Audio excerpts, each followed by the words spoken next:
கிருபையும் பலத்தையும் வல்லமையும் ஆசீர்வாதத்தையும் அனுதினமும் நம்முடைய கர்த்தராக இயேசு கிறிஸ்து நமக்கு கொடுக்கிறவராய் இருக்கிறார். நம்முடைய பாத்திரம் வெறுமையா இருக்கிறது என்று ஆண்டவருடைய சமூகத்துல நாம் கேட்கும் பொழுது ஆண்டவர் பாத்திரத்தை நிரப்புகிறார். ஆசீர்வாதத்தை அவர் நிரப்பி ஆசீர்வதிக்கிற தேவனாய் இருக்கிறார். இதை கண்ட நான் கர்த்தருடைய சமூகத்தில் அனுதினம் ஆண்டவருடைய சமூகத்துல நின்று ஆண்டவரை என்னை ஆசீர்வதியும் என்று நான் கேட்கும் பொழுது கர்த்தர் என் பாத்திரத்தை நிரப்பினார். என் பாத்திரம் மாத்திரமல்ல, என் இருதயத்தை நிரப்பினார், என் ஆசீர்வாதத்தை நிரப்பினார், வரங்களினால் நிரப்பினார். வரங்களை ஆண்டவர் கொடுத்து நிரப்பின பொழுது இந்த வரங்கள் நிமித்தமாக அநேக பேருக்கு ஆண்டவர் பிரயோஜனப்படுத்தினார். ஒரு நாள் ஒரு அழைப்பு ஒன்று வந்தது. அந்த அழைப்பு நிமித்தமாக நான் கடந்து போயிருந்த இடத்துல 35 வயது நிரம்பிய ஒரு சகோதரி மரண படுக்கையில இருந்த அந்த மரண படுக்கையில இருக்கிறதை பார்க்கும் பொழுது என் கண்களிலிருந்து கண்ணீர் தான் வந்தது. காரணம், அவங்களுடைய சரீரத்துல இருக்கிற எலும்பும் தோளும் பார்த்து எனக்கு மிகவும் வேதனையா இருந்தது.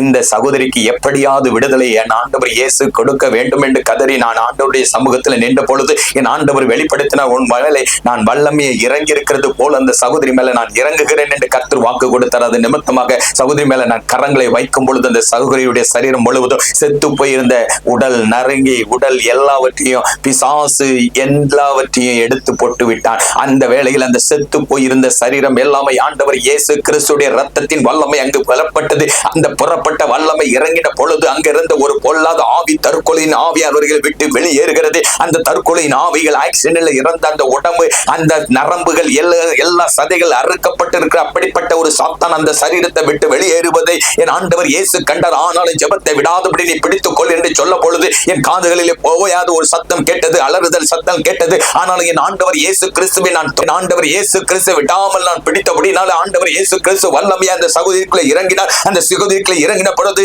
அந்த சத்துருவின் கிரியை அழிக்கப்பட்ட உடனே அந்த சரீரத்தில் ஒரு புதிய வல்லமை இறந்தது. நரம்புகள், எலும்புகள், இதழ்கள் எல்லாம் ஒரு பலம் அடைந்தது. அந்த பலத்தின் வல்லமை கிருபையினால எப்பொழுது இறங்க சொல்லி கூப்பிடும் பொழுது என் ஆண்டவர் இயேசு கிறிஸ்துடைய வல்லமை புறப்பட்ட பொழுது அந்த சரீரம் முழுவதும் பலன் அடைந்த உடனே அந்த சகோதரி எழுந்த உடனே குடும்பமே சந்தோஷத்தோடு எழும்பி துதிக்க ஆரம்பித்தது. அந்த துதிக்க ஆரம்பித்த சத்தத்தை கேட்ட அந்த ஹாஸ்பிட்டல் இருக்கிற எல்லோரும் ஆண்டவர் இயேசு கிறிஸ்து இயேசு என்று கூப்பிட அந்த வேளையில் அங்க இருக்கிற எல்லோருக்கும் விடுதலை கருத்தை கொடுத்தார். ஆண்டவர் இயேசு கிறிஸ்து அவர்களுக்கு மட்டுமில்ல, அவர்களை சுற்றி இருந்த அநேக பேருக்கு ஆண்டவர் விடுதலை கொடுத்தார். என் ஆண்டவர் அற்புதத்தை செய்தது நிமித்தமாக அந்த குடும்பமே மன மகிழ்ச்சியோடு ஆண்டவர் இயேசு கிறிஸ்துவை நோக்கி கூப்பிட ஆரம்பித்தது. தேவன் பெரிய காரியத்தை செய்தார் என்று சொல்லி என் ஆண்டவர் இயேசு கிறிஸ்துவை ஒரு நாளும் விடாதீர்கள் என்று சொல்லி நான் அங்கிருந்து கடந்து ஒரு ஹோட்டல்ல சாப்பிடுவதற்கு சென்றேன். அங்கு போன இடத்துல சாப்பிட்டு முடித்து வெளியே வரும் பொழுது ஒரு ஏழை குடும்பத்தோடு நின்று கொண்டிருந்தார்கள். அவரை பார்க்கும் பொழுது இயேசு கிறிஸ்துவை குறித்து சொல்ல வேண்டும் என்று சொல்லி நான் அவர்கள் அருகிலே போன உடனே இயேசு கிறிஸ்துடைய நற்செய்தி, இயேசு கிறிஸ்துடைய அன்பை பகிர்ந்து கொண்டேன். பிறகு சாப்பிட்டீர்களா என்று கேட்ட உடனே அவர்கள் நாங்கள் சாப்பிட்டு 2 நாள் ஆனது என்று சொன்னார்கள். உடனே அந்த ஒரு கை குழந்தை, ஒரு சின்ன பாப்பா வைத்திருந்தார்கள். உடனே அந்த இடத்துல என் கையில் இருந்த எல்லாவற்றையும் அந்த குடும்பத்திற்கு கொடுத்து விட்டு இயேசு கிறிஸ்து இன்றையோடு ஒரு காலமும் உங்களை பசியில் விட மாட்டார், உங்களை ஆசீர்வதிப்பார். அந்த இயேசு கிறிஸ்துவை நீங்கள் பிடித்துக் கொள்ளுங்கள், அவர் ஜீவன் உள்ளவர் என்று சொல்லி அந்த குடும்பத்தை ஆசீர்வதித்து நான் கடந்து வீட்டிற்கு வந்தேன். ஆண்டவராகிய இயேசு கிறிஸ்துவை நோக்கி கூப்பிட்டேன், என் தேவனே நீர் விடுவித்து நீர் அற்புதத்தை செய்திரண்டு இரு கரங்களை உயர்த்தி தேவனை நோக்கி கூப்பிட்டு என் ஆண்டவர் இயேசு கிறிஸ்துவை என்னை நிரப்பும், என் பாத்திரங்கள் நிரம்பட்டும் என்று நான் ஆண்டவர் இயேசு கிறிஸ்துவை நான் கூப்பிடும் பொழுது தேவ வல்லமை வெளிச்சமாக கடந்து வந்தது. அந்த வல்லமை என்னை நிரப்பினது. எனக்குள்ளிருந்து கடந்து போன அந்த வல்லமை இப்பொழுதே இன்னும் மீண்டும் வரட்டும் என்று சொல்லி என் ஆண்டவர் இயேசு கிறிஸ்து நாமத்தினால் நான் சொல்லி கூப்பிடும் பொழுது ஒரு பலத்த அசைவாடின தேவன் இறங்கி வந்த அற்புதத்தை அடையாளத்தை செய்கிற அந்த தேவன் என் பாத்திரத்தை நிரப்பினார். அடுத்த நிமிடமே ஒரு அழைப்பு ஒன்று வந்தது. ஒரு குழந்தை மருத்துவர்களால் கைவிடப்பட்டு விட்டார்கள். மருத்துவர்கள் இன்னும் சில நாட்கள் தான் என்று சொன்னார்கள். ஆகவே அந்த குழந்தை மரிக்க போகிறது, நீங்கள் அந்த குழந்தைக்காக ஜெபிப்பீர்களா என்று எனக்கு தெரிந்த ஒருவர் சொன்ன உடனே அந்த குழந்தையை பார்ப்பதற்கு நான் கடந்து போனேன். அந்த குழந்தையை பார்க்கும் பொழுது மிகவும் அழகான ஒரு குழந்தை. என் ஆண்டவர் இயேசு கிறிஸ்துவிடத்தில் கேட்டேன், ஆண்டவரே இந்த குழந்தை மீது உங்களுடைய வல்லமை இறங்க வேண்டும், இந்த குழந்தை மீது உடைய அபிஷேகம் இறங்க வேண்டும், எப்படியாவது இந்த குழந்தைக்கு ஜீவனை கொடுக்க வேண்டும் என்று ஆண்டவர் இயேசு கிறிஸ்துவை நான் நோக்கி கூப்பிடும் பொழுது தேவனுடைய வல்லமை இறங்கி வந்தது. அந்த தேவ வல்லமையினாலே அந்த குழந்தையை நான் தொடும் பொழுது ஒரு பொல்லாத நோய் அந்த சரீரத்தை விட்டு விலகிறது, ஒரு பொல்லாத கொள்ளை நோய் அந்த சரீரத்தை விட்டு விலகுது. ஆண்டவர் இயேசு கிறிஸ்துடைய கரம், தழும்புள்ள கரம் அந்த குழந்தை மீது தொட்ட உடனே அந்த குழந்தை மகிழ்ச்சியோடு எழுந்து குதித்து ஹல்லேலூயா ஹல்லேலூயா என்று கதற ஆரம்பித்தது. அந்த குழந்தைக்கு பரிபூர்ண சுகத்தை கொடுத்த பெற்றோர்கள் மிக மகிழ்ச்சியோடு இயேசு கிறிஸ்துவின் நாமத்தை சொல்லி வந்தார்கள். அங்கிருந்து நான் கடந்து வந்தேன். என் ஆண்டவர் இயேசு கிறிஸ்து செய்த நன்மைகளை நினைத்து நான் கடந்து வந்த பொழுது ஒரு ஏழை முகத்தை பார்த்தேன். அந்த ஏழை முகம் மாடி போயிருந்தது. அந்த ஏழையை பார்த்த உடனே என் இருதயம் பேசினது, அவர்களுக்கு ஏதாவது உதவி செய்ய. உடனே என் கைகளில் இருக்கிறதை அந்த ஏழைக்கு நான் கொடுத்தேன். அப்பொழுது அந்த குழந்தையுடைய முகத்திலே ஒரு சிரித்த முகத்தை நான் பார்த்த பொழுது இயேசு கிறிஸ்துவை நான் கண்டது போல உணர்ந்தேன். என் ஆண்டவர் இயேசு கிறிஸ்து ஏழைகளுடைய முகத்தில் காணப்படுகிறார் என்று உணர்ந்து நான் கடந்து போனேன். ஆண்டவரை நோக்கி கூப்பிட்டேன், என் தேவனே என்று சொல்லி என் பாத்திரங்கள் நிரம்பட்டும் என்ற அபிஷேகத்தினால் நிரப்புங்க என்று சொல்லி நான் கதறினேன். கர்த்தருடைய சமூகத்தில் நான் ஜெபித்த பொழுது தேவ வல்லமை புறாவை போல என் மேல தேவ அபிஷேகம் அக்கினி இறங்கினது. அந்த நாள்ல என் பாத்திரம் நிரப்பப்பட்டது. ஒரு அழைப்பு வந்தது.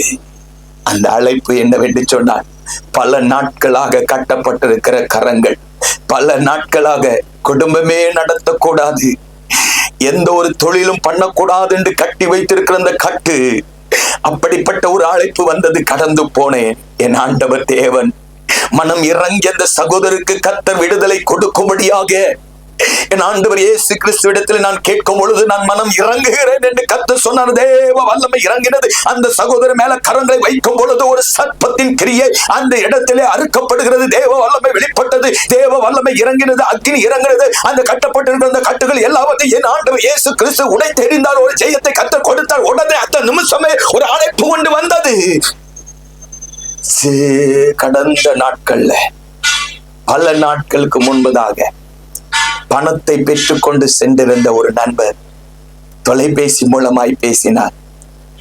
இன்றைக்கு நான் உன்னை பார்க்க வேண்டும், உன்னிடத்தில் நான் பெற்றுக்கொண்ட எல்லாவற்றையும் நான் கொடுக்க வேண்டும் என்று அந்த சகோதரனிடத்திலே தொலைபேசி மூலமாய் ஒரு அழைப்பு வந்தது. அன்றைக்கே அந்த குடும்பம் மிக மகிழ்ச்சியோடு இயேசு என் வீட்டுக்கு வந்துட்டாரு, இயேசு எனக்கு விடுதலை கொடுத்துட்டார் என்று மன மகிழ்ச்சியோடு சந்தோஷத்தோடு ஆர்ப்பரித்தார்கள். நான் அங்கிருந்து கடந்து வந்தேன். கர்த்தர் என்னோடு பேசினார். என் மகனே, என் மகனேன்னு கூப்பிட்டார். நான் என் தேவனே என்று கூப்பிட்டேன். அப்பொழுது இயேசு என்னோடு பேசினார். உன் இருதயத்தை நான் பார்க்கிறேன். உன்னுடைய கடந்த காலம் முழுவதும் அற்புதம் அடையாளம் செய்யும்படியா என்னிடத்தில் நீ காத்திருந்து நேரங்களையும் நாட்களையும் எல்லா மனுஷர்களுக்கும் உதவி செய்யும்படியாக நீ கடந்த நாளை ஆசீர்வாதமாய் மாற்றினாய். உன்னுடைய கடந்த நாட்கள் எல்லாவற்றிலும் ஜீவ புஸ்தகத்தில் எழுதப்பட்டிருக்கிறது. உன்னுடைய நிகழ்வு காலம் என் சமூகத்தில் எப்பொழுதும் காத்திருந்து ஜெபிக்கின்றாய், வேதத்தை வாசிக்கின்றாய், என்னோடு நீ பேசுகிறாய். உன்னுடைய நிகழ்வு காலம் எப்பொழுதும் என்னோடு இருக்கிறது. அதே போல் எதிர்காலத்தை குறித்து, பரலோக ராஜ்யத்தை குறித்து நீ என்னிடத்தில் எப்பொழுதும் கேட்கிறபடினாலே நான் உனக்கு எல்லாவற்றையும் ஆயத்தமாய் வைத்திருக்கிறேன், நான் உன்னோடு இருக்கிறேன் என்று சொன்னார். பிறகு அவர் சொன்னது, இந்த உலகத்தில் இருக்கிற மனிதர்கள் கடந்த காலத்தை குப்பையாக எண்ணினார்கள், நிகழ்வு காலத்தை உலகத்தின் பிரகாரமாக நேரத்தை செலவிட்டு வீணாக போக்கடித்தார்கள். எதிர்காலம் பரலோகத்தை குறித்து அவர்கள் ஒரு காலமும் நினைக்கவில்லை. ஆகவே இந்த நாளில் ஒவ்வொருவரையும் நான் தொட வேண்டும், ஒவ்வொருவரையும் நான் ரட்சிக்கும்படியாய் இறங்கி வந்திருக்கிறேன் உனக்குள்ளே என்று கர்த்தர் சொன்னார். அந்த நாளிலே என் தேவனை, என்னை மாத்திரமல்ல நீர் எல்லாரையும் ஆசீர்வதிக்கிற தேவன், இன்றைக்கு இந்த அபிஷேகம் ஒவ்வொரு மீதும் இறங்குவதற்காய் நன்றி ஆண்டவரே. ஒவ்வொருவரையும் நீ நேசிப்பதற்காய் நன்றி. உமக்கு நன்றி என்று தாழ குனிந்து, ஆண்டவரே உமக்கு நன்றி என்று முழங்கால் படியிட்டு தேவனிடத்தில் என்னை முழுவதும் ஒப்பு கொடுத்தேன். கர்த்தர் இந்த நாளிலும் என்னோடு இருக்கிறார் என்று நான் விசுவாசித்து அந்த நாள்ல நான் ஒப்பு கொடுத்தேன். ஆண்டவர் இன்றைக்கு வரைக்கும் அற்புதத்தை செய்து வருகிறார், இன்றைக்கும் செய்கிறார். God bless you.